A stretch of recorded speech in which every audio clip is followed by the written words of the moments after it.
games. Had nothing but respect for Colorado State, Coach Bohl, how they operate, and these rivalries on how the schools approach it really make it special, because quite frankly there's a lot of schools in the country that don't enjoy this kind of sportsmanship. So I want to start out with saying that. And next I'd really like to say happy for our seniors. For them to come in and win 3 of these in a row is something special. And also, it really helps get our season, I think, energized. We've been showing some improvement, and some of the lineup changes have helped. And then also tonight, we started to see our defense come alive with some takeaways and then score some points off of those takeaways. So it was a big, big win there. I don't think anybody didn't finish the game. I think James Price cut his tongue really bad, and they sewed it up, and he went out there and played like a champion. We had a lot of other guys out there. So anyhow, great win, and I'll open up to questions. Rick, what does it say too? I know you got kind of a distraction or some bad news earlier in the day, but they still were able to rally, and the guys that replaced them Well, that's the nature of our football team, and I think we made a statement earlier about Johanna, and I'm going to let that settle. Our football team was very focused all day long. They took the field with a great focus, and we played really well. Now, there were times I thought the game, we about had it completely in hand, and it wasn't until we started lining up in victory till I really felt good. When did you actually decide on Sean at quarterback? Probably right before the game time. Like the guys that replaced Johanna, under Revante and R.A., I know they've played a lot, but how did you think they did? We feel really good about our depth at the defensive tackle position, and the younger guys have been coming on. I thought we got good push, some disruptions. I know we hit the quarterback a lot. I don't think we had a lot of sacks, but certainly got some disruptions. What was the difference? You moved the ball in the first half, didn't get a ton of points, but 4 straight scoring drives there, and at one point in the second half. What was the difference in not only moving the ball but finishing drives? Well, I think the biggest thing, first of all, our field position did help, and then along with that, there's a residual effect. Even though we weren't scoring a lot of points, the number of times you can keep a defense on the field and start turning the ball over. The running game really started opening some things up, and then Sean did a nice job with some play-action pass on some nakeds. The throw to Tyree was an excellent throw, and Tyree did a great job. And but I think the biggest thing is staying on the field.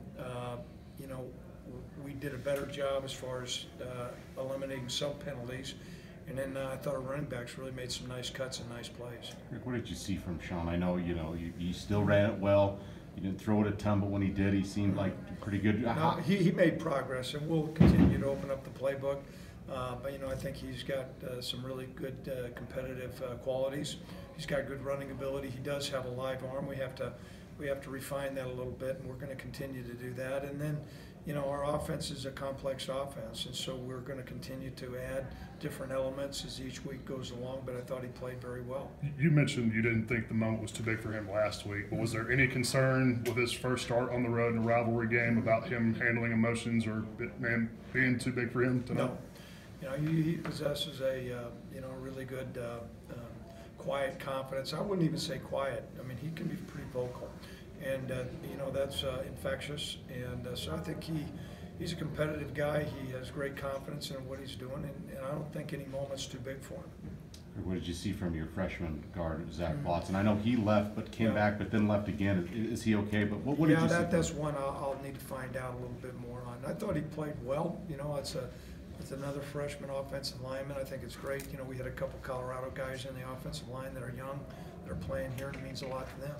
I know the beginning of the season, this defense didn't play like everybody expected them to play, probably even you. What has been the biggest difference these last 3-4 games? Well, I think first of all, we've been able to make teams one-dimensional. The running game, has been virtually shut down, and then that allowed some of these Coach Hazelton to apply some different pressures and some different pass rushes. And then tonight, we finally started getting some takeaways, and very rarely have we ever done a turnover circuit. I mean, we just had takeaways before. We did a turnover circuit on Monday, and it started to pay some dividends. Is there a different energy level with this offense, do you think, with teammates with Sean in there? It's always, certainly when you score, it makes a difference. Yeah. Sometimes I have my headsets on and I'm not quite maybe as conscious as maybe what I should be, but I certainly think we've got a pretty galvanized football team right now. Safe to say that Sean is your starter going into next week. We'll review the tape and probably make a decision on Monday as opposed to wait until game time. What more information do you need with Johanna's incident to determine what his future is? Yeah, I have very limited, you know, I'll just go through it again. I have very limited information. You know, I do know that there were charges made, but we take those things seriously. We transported him back to Laramie. You know, he's going to go through the university protocol, and you know, once he goes through the university protocol, then Coach Berman, not Coach Tom Berman, and I'll have some information. But that's all I'm going to say. I don't know hardly anything. I know enough to know we sent him home. Okay.